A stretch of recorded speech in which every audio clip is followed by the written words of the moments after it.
Hey friends, my name is Scott, and I am part of the CA Jail Outreach team. I just wanted to say, welcome. I am genuinely excited that you chose to spend this time with us today, because we're discussing something that has absolutely transformed the energy here in our office, and honestly, our own lives too. You might have heard the business concept, eat the frog. Before we jump into what that means, let me start with the most essential question of the morning. A quick reminder, don't let your tadpole mature into a frog.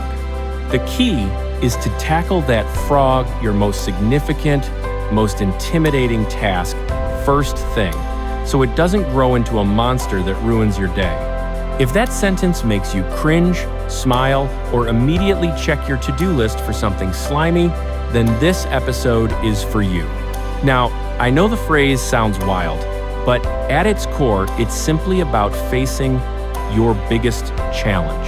That one thing you're dreading first thing in the morning. And that's precisely what we're going to unpack. Today isn't just about clever little tricks or good habits. No, we're getting right to the heart of it, sharing the spiritual insights you need to make this strategy stick for the long haul. We hope that you walk away with a real, usable blueprint for pushing forward, tackling those challenges one difficult task at a time. All right, in just a minute, Trinity and Steve are ready to take over. But before I turn the mic, just a quick reminder of how we sign off. We never say goodbye here, friends. We always say, until the trumpet blows. Let's keep pushing forward together until he comes. God bless you, and here they are, Trinity and Steve. Welcome, everyone, to The Growth Journey, a deep dive podcast. I'm really excited to be here with you today. We're going to immerse ourselves in a really interesting approach to productivity, one that promises, well, not just efficiency, but maybe even transformation. Yeah, thrilled to be here too. And we're looking forward to guiding you through this. We're part of the CA Jail Outreach digital community team. And this deep dive, it's a bit unique, isn't it? It is. The wisdom we're exploring today, it comes straight from the memoir written by our own CEO and founder, David Everett. That's right. And the memoir, it has this unforgettable title, Stop Kissing Your Frogs. Tackle that ugly task before coffee. It really distills decades of, well, hard-won wisdom. Absolutely. And for you listening, we want to be clear about our focus here. By producing this content as a deep dive, it actually allows the boss, David Everett, more time, more mental space for other really critical initiatives, things central to CA Jail Outreach's powerful mission. And that mission, it really is the anchor for everything we do here. It all stems from the CEO's really profound heart for people, especially, those navigating the tough complexities of the justice system. We're talking about folks with loved ones currently in the jail system. Yeah. CA Jail Outreach is just completely dedicated to providing hope and laying the groundwork for second chances during what are, let's face it, profoundly challenging times for families. So true. So who is this author? Who is David Everett? His solid wisdom approach, it's grounded in some serious experience and expertise forged from, 22 years of military service? That's right, 22 years. He rose as a combat veteran, went through rigorous military leadership training. That includes the highly strategic advanced strategist program. That's a really key point for context, isn't it? It really is, because David was a military leader and strategist during those service years, focused on command, execution. He was not a military chaplain back then. Right. Now, however, he serves as a dedicated chaplain within the jail system. So he's integrating that deep leadership, that strategic thinking, with his faith foundation, which, also includes a Bible college education. Okay, so it's that combination, strategy, faith, and just, life experience. Over 30 years of marriage, facing triumphs, but also profound personal loss. That's what makes the advice in this memoir feel so incredibly practical, so actionable for you, the listener. Yeah, it's wisdom that's built to last. You feel that when you read it. Okay, let's do it. Let's unpack the core idea, the one that gives the memoir. It's a very catchy title, Eat the Frog. Right. And what's fascinating, I think, is how simple the concept sounds. But that simplicity, it kind of hides its powerful potential, doesn't it? It does. David frames this as a really fundamental, powerful time management strategy, something that can genuinely transform your productivity and this is crucial, your spiritual discipline too, it's pitched as the antidote really for feeling overwhelmed or, being stuck in procrastination. And the idea itself, as Chaplain David points out, it springs from that classic kind of humorous quote, usually attributed to Mark Twain. Right? That's the one. Eat a live frog first thing in the morning, and nothing worse will happen to you the rest of the day. So the frog, then. Yeah. It's not just any old task. No, definitely not. It's the hardest one, the most dreaded, the highest impact piece of work on your plate, the one you are absolutely most likely to put off. Okay. So if you tackle or, consume that one difficult thing first, you've essentially neutralized the biggest threat to your morale, your productivity, for the entire day, right off the bat. Wow. And the philosophy behind it, Mr. Everett captures it in this really concise, powerful quote. It kind of sets the stage for our whole discussion today, I think. And which one is that? He says, "The smallest tasks, diligently completed, build the character for the greatest achievements." That's good. Yeah, the focus is clearly on that daily disciplined action, not waiting around for some, grand opportunity to strike. It's about the now. Exactly. It's about building momentum through diligence. So let's start with the cognitive burden of work.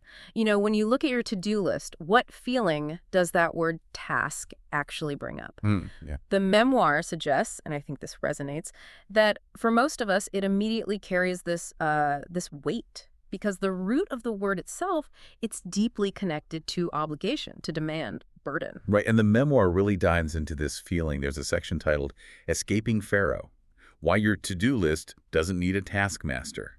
That's pretty evocative. It is. It connects that modern feeling of being buried under work directly to that, ancient, really powerful imagery from the book of Exodus. Talk about that connection a bit more. Well, think about the Israelites under Pharaoh, right?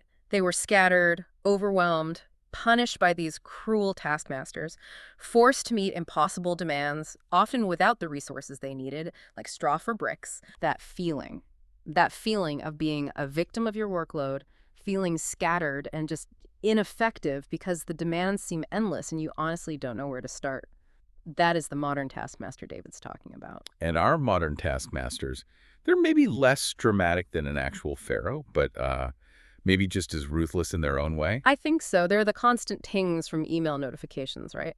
The relentless, sometimes artificial urgency of deadlines, that crushing pressure that comes from constantly reacting to things, to external demands, instead of, intentionally deciding what truly matters most. We end up living in this state of just cognitive reaction, not proactive choice. Exactly. And the eat the frog method, as David teaches it, is presented as the strategic path to freedom from that victim mentality. It's about reclaiming your agency over your day. How so? By actively choosing to tackle the hardest thing first. You shift. You move from being controlled by your workload to becoming a master of your time. You inject purpose and intention right back into the start of your day. That shift, moving from being a passive victim to a proactive master, it lines up really well with the spiritual foundation that David layers into the memoir, doesn't it? It does, yeah. He brings in supporting scriptural context right here from Zechariah 4, verse 10, KJV. Okay, Zechariah 4:10. What does that say? Well, the key part of the passage asks this question. Who hath despised the day of small things? The day of small things. Right. And the memoir synthesizes this beautifully. It reminds us that God actually honors the diligence, the sustained effort we put into those seemingly small daily challenges, are small things. So eating the frog isn't just about productivity. Not just. If your day starts with dedicating yourself to tackling that dreaded frog, that effort itself has intrinsic value. It builds character in a way that goes far beyond just, checking a box on a list. It validates the daily grind, in a way. Yeah. Tells us that those small, maybe difficult wins, they're spiritually significant. Strategically important, too. They contribute to something much bigger than just like a clean inbox by 5 p.m. Precisely. Now, let's talk about the flip side. The cost of not doing it. The cost of delay. David titles this crucial analysis, The Dreaded Slimy Growth. Why delay makes your frog a monster. Ugh, slimy growth. We've all felt that, haven't we? That psychological energy you spend just worrying about the difficult task, dreading the moment you have to start. It almost always outweighs the energy it takes to actually do the thing. It really does. That internal negotiation, the bargaining with yourself, it's exhausting. And that burden, it's not just sitting there quietly, is it? Not at all. Mr. Everett points out that the task you avoid doesn't just wait patiently. It actively consumes your internal resources, your mental energy. It grows slimy, as he puts it. It casts this shadow of anxiety over your whole day. So if you let that frog wait until, say, 3 p.m. By then, that frog has mentally morphed into, like, Godzilla in your head. It's been draining your cognitive bandwidth, your willpower, all day long. That's basically the definition of decision fatigue caused by, well, self-sabotage. Okay, so here's the payoff. The immediate, tangible benefit of committing to eat the frog before coffee, as the title says. Right. You instantaneously remove that mental anchor, that weight. You neutralize Godzilla before the day even really gets going. It's huge. It is. The memoir really emphasizes this. You've won the most brutal battle of the day early. Everything else that follows, the emails, the routine calls, the standard stuff, it just feels dramatically easier, lighter somehow. So you start the day not with dread, but with a clear win, a sense of accomplishment. Exactly. It sets this proactive, kind of victorious tone for the next 8 hours or so. The psychological payoff isn't delayed. It's immediate and really powerful. Okay, that psychological relief, you can almost feel it just talking about it. But let's go a bit deeper than just the feeling. Let's get into the mechanism. Why does Mr. Averett suggest this technique is, like, positively addictive? Well, the boss titles this tactical explanation, the endorphin kick. Why swallowing that frog gives you a high. So this isn't just philosophy. It's about harnessing a bit of neuroscience, actually. An endorphin kick. Okay, let's analyze that a bit more. What's the precise mechanism happening in our brains when we successfully eat the frog? It's basically a neurological reward loop. When you complete a significant task, especially a challenging, high-impact one, your frog, your brain releases chemicals, specifically endorphins and dopamine. Okay, endorphins and dopamine, what do they do? Endorphins act a bit like natural painkillers. They reduce discomfort and can create a sense of euphoria, that runner's high feeling. Dopamine is crucial for the brain's reward system.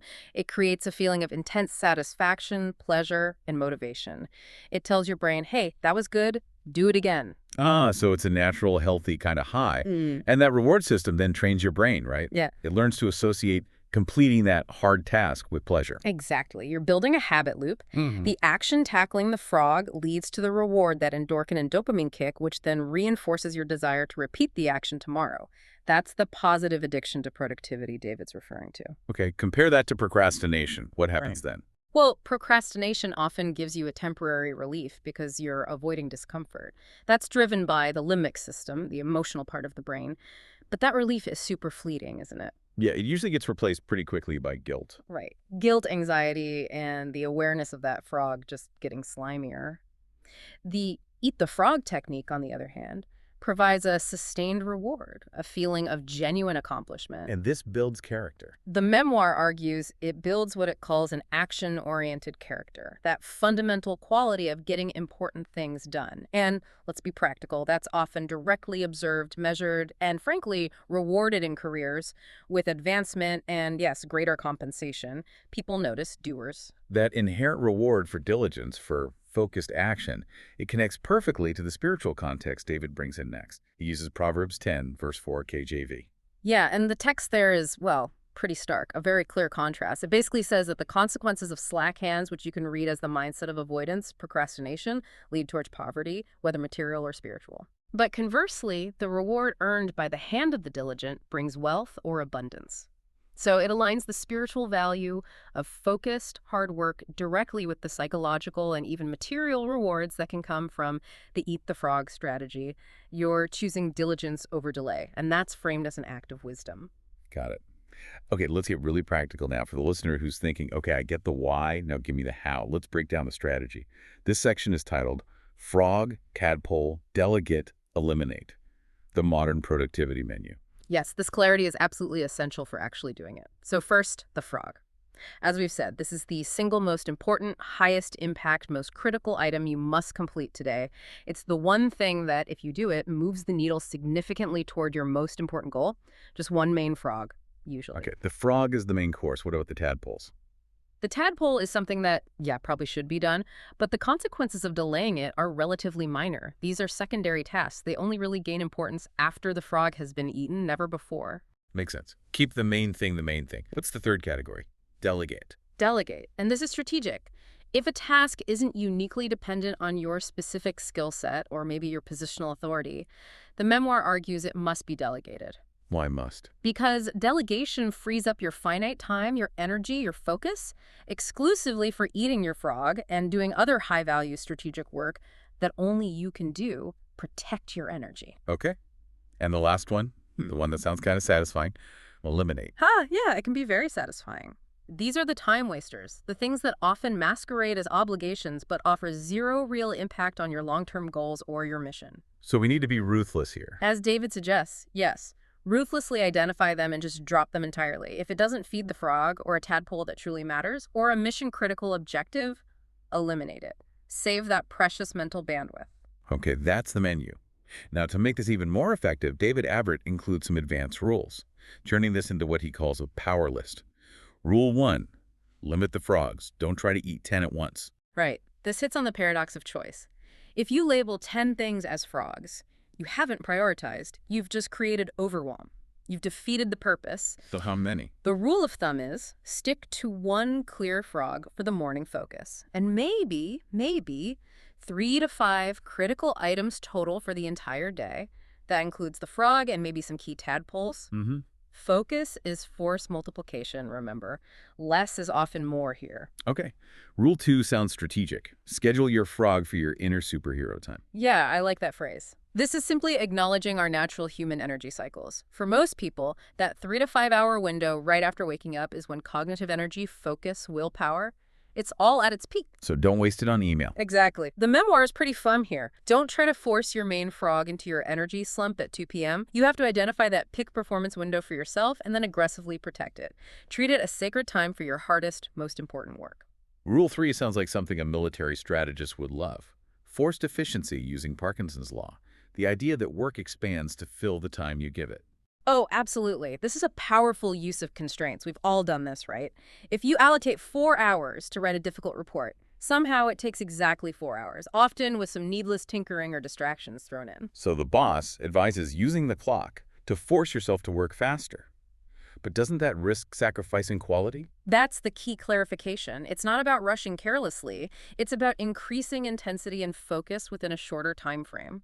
For instance, if that frog report usually takes you 4 hours, try blocking out just 2 really intense hours for it. Okay, how do you maintain intensity and quality? You use techniques during that block, like the Pomodoro method, say, 25 minutes of pure deep focus, then a strict 5-minute break. Rinse and repeat. You use the time constraint to drive laser focus, preventing the frog from swelling up with unnecessary fluff or procrastination disguised as thinking. I like that using the constraint to drive focus, not just speed. Okay, and Rule 4 tackles the mental game. Stop overestimating the slimy factor. Yes. We constantly sabotage ourselves here. Our limbic system, the emotional brain, is wired to avoid discomfort. So it predicts that uncomfortable tasks will take way longer and be far more painful than they actually turn out to be. We build it up in our heads. Exactly. Mr. Average just reminds us, once you simply start, the reality rarely matches the dread you built up. So set that tight timer, acknowledge the initial discomfort, take the first small step, and just watch how quickly that perceived difficulty starts to melt away. Now, shifting gears a bit to the organizational level, Chaplain David really emphasizes that bringing the system into a team or workplace shouldn't be like drudgery. It should be embraced with culture and even humor. He calls this section, "Our office is full of happy frog eaters." That's great. Humor definitely makes discipline less intimidating, doesn't it? And it can create this kind of positive, lighthearted accountability within a team, where you can actually laugh about the frog, maybe some of the dread goes away, replaced by a bit of camaraderie. For sure. And the memoir shares some fun phrases they actually use within the CA jail outreach team. Like, the classic check-in is just, "Did you eat your frog yet?" Simple, direct, kind of keeps it top of mind. Yeah, I like that. And the proactive reminder one is brilliant. Don't let your tadpole mature into a frog. Right. It's such a great visual warning. Don't let those smaller, manageable tasks pile up and compound until they become these major anxiety-inducing problems later on. Handle the tadpoles before they grow teeth. Exactly. And then, tying back to that spiritual core we talked about, there's this daily reflection phrase. Did you remember to pray for your strength before eating your FRG? Ah, I like that integration. It just seamlessly weaves faith into the act of daily discipline. It's a prompt to remember, commit your works to the Lord before you even start wrestling with that frog. Okay, so this talk about recurring tasks, it leads us to a really big insight for sustainable productivity, something beyond just daily tactics. The CEO titles this, The Recurring Frog Problem. Stop eating the same meal every day. Yes, this is where we really see the shift from just task management to true systems thinking. And you can feel David Averett's advanced strategist background here. What's the core idea? The core idea is, if the exact same unpleasant, complex task keeps showing up on your list day after day or week after week, the issue probably isn't your willpower or your discipline.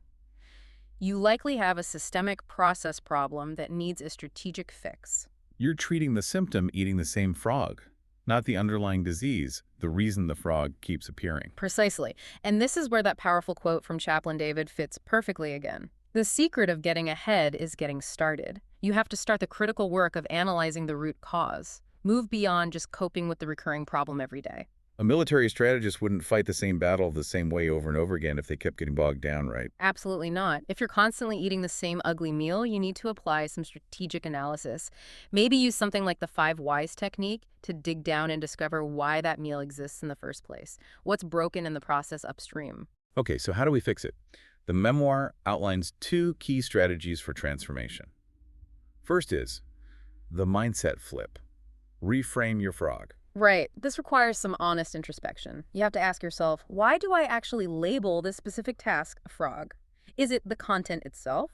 Or is it maybe the pressure associated with it, the format, the perceived judgment? Give an example. Okay, say you despise writing detailed weekly status reports. The memoir suggests reframing it. Maybe instead of reporting, think of it as free writing the facts needed for team optimization.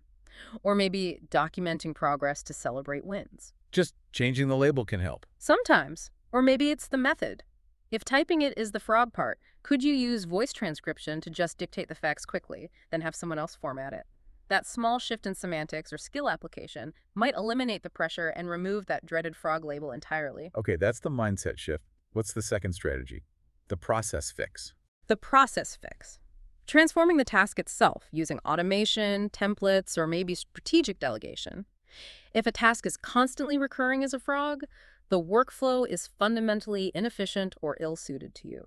So we need to diagnose the workflow. Exactly. The memoir gives us some essential diagnostic questions, almost like a mini systems audit. You need to ask, what tools or automation could I use to get this task, or parts of it, done like 80% faster? Can I delegate this entire task? Or maybe just the parts I hate the most? And this one's key. Crucially, what is the single least favorite part of this task for me? And how can I simplify or completely eliminate that specific step? For example, if you hate formatting the budget spreadsheet every month, could you create a locked template once and then maybe delegate the data entry part? So the ultimate goal here, drawing from Mr. Everett's strategic approach, isn't just to, tolerate the recurring frog or eat it faster. No, the strategic goal is to systematically transform that recurring frog into just a routine tadpole, something manageable. Or ideally to redesign the system entirely so that task gets eliminated from your personal menu altogether. Fix the root cause. Makes sense. And there's one more practical tip for our digital age. Your digital butler. How AI helps you tackle the ugly task. Yeah, this is a simple but clever hack for dealing with modern choice paralysis. We have so many things vying for our attention. So what's the tip? Just by labeling the task frog, followed by the task name like frog, draft, project, proposal in your digital calendar, your to-do list app, whatever you use, Google, Todoist, Asana. You're essentially instructing the organizational AI, the algorithm, to prioritize that one item visually. How does that help? It leverages technology to reduce friction. When you open your app first thing, that critical high-priority item is right there, maybe highlighted or at the top. It stares you down, basically. This drastically reduces the temptation to click on an easier, lower-impact tadpole instead, just because it feels less daunting. You're using the tech to force the prioritization you already decided on. A digital commitment device. Exactly. Simple, but effective. Okay, so we've covered the strategy, the science behind it, the systems thinking for recurring issues. Let's bring it home by revisiting that deep spiritual core that makes David Averett's whole approach feel so, holistic. The section is titled, Finding the Faith to Feast. Spiritual Strength for Your Daily Frog. Right, because for Chaplain David, this eat the frog method, it really goes beyond just secular efficiency tips. It's framed fundamentally as a way to honor God. How? by wisely stewarding our efforts and, crucially, our time. It becomes an act of diligent, focused stewardship. And the foundational scripture he points to here is Ephesians 5, verse 15 through 16 KJV. That's the one, and that passage instructs us, "See then that you walk circumspectly, not as fools but as wise, redeeming the time because the days are evil." Redeeming the time. That's a powerful phrase. What does it mean in this context? It literally means something like buying back or making the most of time that might otherwise be wasted, squandered, or just misspent on low-value activities. So by prioritizing the frog, the most valuable, highest impact action, the memoir argues we are acting wisely. We're treating time as the precious, non-renewable gift from God that it truly is. Wow, okay, so that reframing, it turns the discipline of prioritization itself into potentially an act of worship. That seems to be the implication. And this connects directly to some key spiritual disciplines outlined in the memoir. The first one is, seek his will before you seek your frog. Pray before you plan. Essentially, yes. The memoir encourages taking a moment for prayer and seeking alignment before you even definitively label what your frog for the day is. This is supported by Proverbs 16, verse 3, KJV. Commit thy works unto the Lord, and thy thoughts shall be established. So prayer helps clarify your thoughts. The idea is that establishing your thoughts and priorities through faith helps ensure you're tackling the right frog, the task that truly aligns with your God-given purpose or calling, rather than just reacting to the loudest, most urgent demand that might not actually matter in the long run. Okay. Spiritual discipline number 2. Don't be a time fool. Recognize time as a precious gift from God. Yeah, this is a pretty direct reminder of our responsibility as stewards. From David's perspective, consistently wasting time isn't just inefficient, it's arguably a failure of stewardship over a divine gift. So our intentional effort to tackle the hardest, most necessary thing first becomes a powerful acknowledgement of the value of that gift. It's rejecting the folly of distraction and aimlessness. And the third discipline ties it all together. Treat your desk job like an act of worship, doing everything with excellence. Right. This is underpinned by Colossians 3, verse 23 KJV. And whatsoever you do, do it heartily as to the Lord and not unto men. Do it heartily. Yeah, with your whole heart. So whether your frog today is some unglamorous piece of paperwork or a major strategic decision or a difficult conversation, performing it heartily, with full effort, integrity, diligence elevates it. It makes it more than just mundane work. It becomes an offering, done as unto the Lord. Okay, that provides a really deep foundation, but let's inject a practical challenge here. This method, while it sounds effective, can also sound pretty rigid. What about the listener who hears, eat the biggest, ugliest frog first, and just feels paralyzed, demotivated even? That's a really important point, and the boss addresses this directly in the section. Wait, is this diet right for me? Which I think shows real leadership, acknowledging that one size doesn't fit all. So he recognizes that the sheer size of a frog can sometimes lead to shutdown, or maybe that not everyone is a morning person with peak energy first thing. Exactly. The memoir offers some excellent validated alternative adaptations to meet different psychological needs or work styles. It's not about dogmatically sticking to one method if it genuinely doesn't work for you. Okay, let's quickly run through these alternatives. First one, start with a win. Right. If that main frog just feels completely insurmountable first thing, the advice is begin instead with a sizable but maybe more enjoyable task. Perhaps a challenging tadpole, you can complete relatively quickly. What is that, Chief? You get an early sense of accomplishment that releases a small initial burst of dopamine, giving you that psychological boost, that feeling of momentum you need to then turn and face the actual frog, or at least a difficult piece of it. Okay, build momentum with an easier win first. What's the next alternative? Divide and conquer. This is for the truly massive frogs, the ones that feel like multi-day projects. You break them down strategically. You identify the absolute hardest, most mentally draining 20% of that task that becomes the frog segment for today. And you schedule just that piece. You schedule only that core difficult component for your peak energy time. Then the prep work, the research, the organizational setup, the easier bits you can tackle those during lower energy blocks later in the day or week. Focus your best energy on the hardest part only. Okay, the third one. Weekly dining. Scheduling the single most draining task just once a week instead of daily. My question here is, won't the anxiety about that huge task just build up all week until Tuesday morning comes around? That's a totally valid concern, and the memoir addresses it. Weekly dining only works if you practice two things rigorously: intense mental preparation for that day and really strong boundaries the rest of the week. How so? You schedule that monumental frog for, let's say, Tuesday morning, and you block out significant time. The key is mentally compartmentalizing. On Monday, you commit your full focus to Monday's frog or priorities. You have to trust the process, trust that the time set aside for Tuesday's mega frog is protected and sufficient. It's designed to prevent that daily mental drain from the anticipation of the huge task, while still ensuring it gets the focused, uninterrupted attention it requires when the time comes. Requires discipline, though. Definitely sounds like it requires discipline. Okay, and the last alternative, the momentum build. This is a bit similar to start with a win, but maybe with even smaller tasks. If you really struggle just getting started at all, the idea is to begin with maybe 3 to 5 very minor, quick, possibly even enjoyable tadpoles. Like clearing quick emails or making a simple phone call. Exactly. Things you can check off fast. The sheer act of checking off those easy wins rapidly builds speed, and confidence economists might call it velocity. You gain momentum before you shift gears to confront the major challenging item. The underlying goal, again, is always to get started and achieve some immediate forward motion. So whether you decide to become a dedicated daily frog eater, or maybe you find one of these flexible alternatives works better for your style, the ultimate outcome, as David Everett outlines it in his memoir, it stays the same, doesn't it? Yeah, the end goal isn't just frantic activity or looking busy. It's about achieving sustainable productivity, making real, measurable progress toward your most important goals, and finding that, frankly, incredible feeling of victory each day, knowing you chose disciplined action, you chose diligence over the paralysis of delay. We really should repeat that powerful quote from Chaplain David one last time, because it feels like the fundamental key to unlocking all of this. Escaping procrastination, initiating growth. Which one? The secret of getting ahead is getting started. So simple, so true.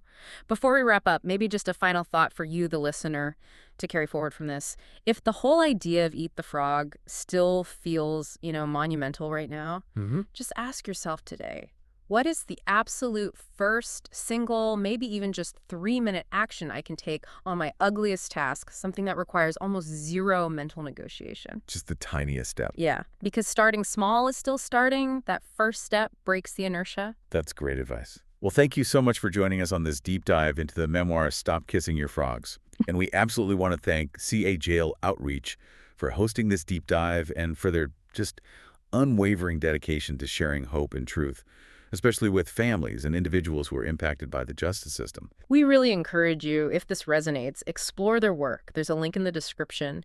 You can find ways there to reboot growth, connect with resources specifically tailored for families navigating the jail system, and you can even request a chaplain nationally for an incarcerated loved one. And we truly appreciate David, the CEO and founder, for, well, sharing his heart and his very practical, clearly battle-tested wisdom through this memoir. Absolutely. We'll close with Mr. Everett's own final statement and invitation. More than just a voice, we're a helping hand and a praying heart. Let's connect and build your tomorrow, starting today. Until the trumpet blows, wishing you a fantastic day. Thank you so much for tuning in and listening to this episode. We are truly grateful for your support. We hope you will take a moment to follow us on all of your social media platforms. The best way to stay connected and discover everything we offer is by visiting our website, which is conveniently linked for you in the description box below. And now, as we wrap up, we want to leave you with 2 powerful thoughts that often come from our CEO. Helping is ordinary. Adding ice makes it extraordinary. And remember this always. There are leaders, then there are leaders who served. And among the best leaders are those who always remember to add ice. And finally, let's commit to adding that extraordinary touch, not just to our work, but to our lives. Remember to look beyond what's easy and always pray for others outside your comfort zone. Until next time, go out there and be the change.